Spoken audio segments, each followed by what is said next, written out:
Hi everybody, it's Grace with Eating Peace. Welcome. I'm gearing up towards offering a Seattle 3-day Eating Peace workshop, October 9th, 10th, and 11th. And so I've been whenever I am preparing for a retreat, no matter what the topic is, but especially with Eating Peace, I begin to remember and look and sit in a sort of more quiet, silent way at times, meditating on who the people are who are coming. I know that sounds kind of cosmic, but just in the email exchanges I might have had with them, or their questions, or our phone conversations. And I begin to look at the curriculum I have, which is so deep and extensive, and also simple in many ways, but hard to understand when you have this relationship that seems so contentious with eating and with food, right? So I'm gearing up towards doing this 3-day retreat in October in Seattle. And I'll be down in Newark, by the way, in California, which is the San Francisco area, also doing Eating Peace on November 13th, 14th, and 15th. Okay.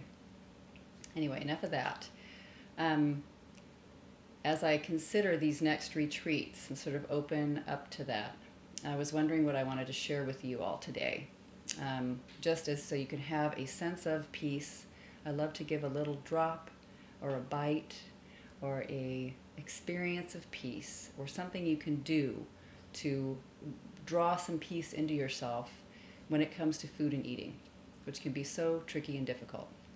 So somebody asked me very recently, what do I do? I've done so much personal work. I've done therapy, I've done diets, I've been to Weight Watchers, I am a nutritional expert practically in all the books that I've had. I'm a great cook. What do I do? Cookies still call to me. I'm still sitting gathered with friends somewhere, and there's cookies on the table, and I begin to think about those cookies, and I find out that they're gluten-free, which is good because I'm gluten-free, and now I want them even more. They're not off the do not eat list. You know, they're not on the do not eat list anymore. And I just begin to want them and want them and want them. And it's like they're talking and I can't hear what other people are even saying. It doesn't matter if people are around or if you have this kind of experience in your kitchen at night when there's nothing on the schedule, your workday is done, and the refrigerator begins to feel like it's calling to you, and you get up to eat food. Very painful in many ways. Also just sort of this simple and quick moment.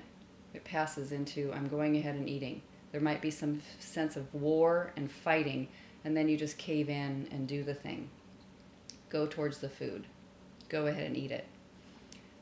Let's take a look at that moment. And you can begin to examine this one more.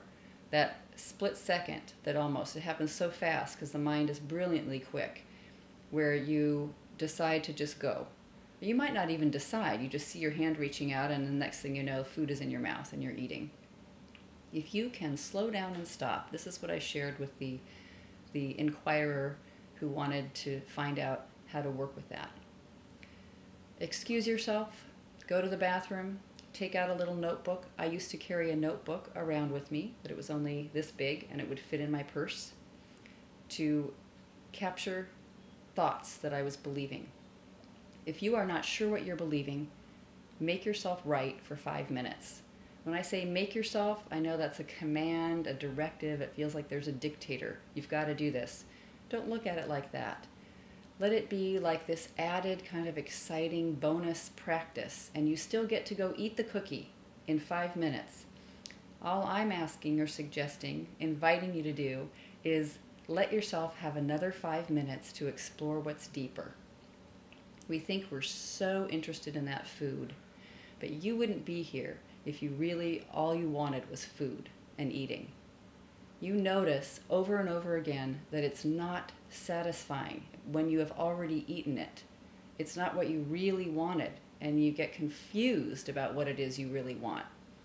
Well, just start to consider, what do I really want in this moment? Or write down everything that's in your mind. Just do a mind dump. Be petty, be judgmental, be childish, be babyish, be horrible, call people names if that's what's in your mind. Let yourself be angry, anxious, scared. Just write it down. You might get so interested and feel such relief and excitement about writing down what is in your mind before you start eating, when you have a craving and when you're in that kind of energy. You might be so interested in what's there that you keep writing beyond the 5-minute period.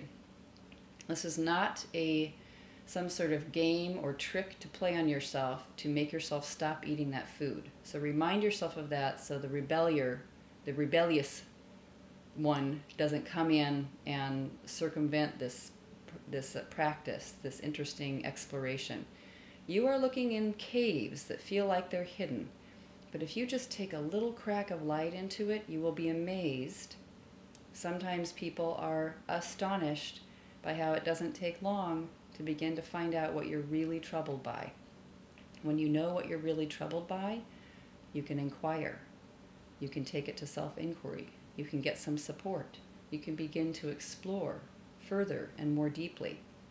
There may be other solutions that you never ever imagined before.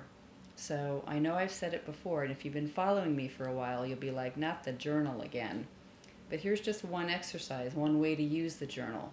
Write for 5 minutes when you feel cravings coming on. All right? Let me know how it goes. Take care. Lots of eating peace to you. Bye-bye.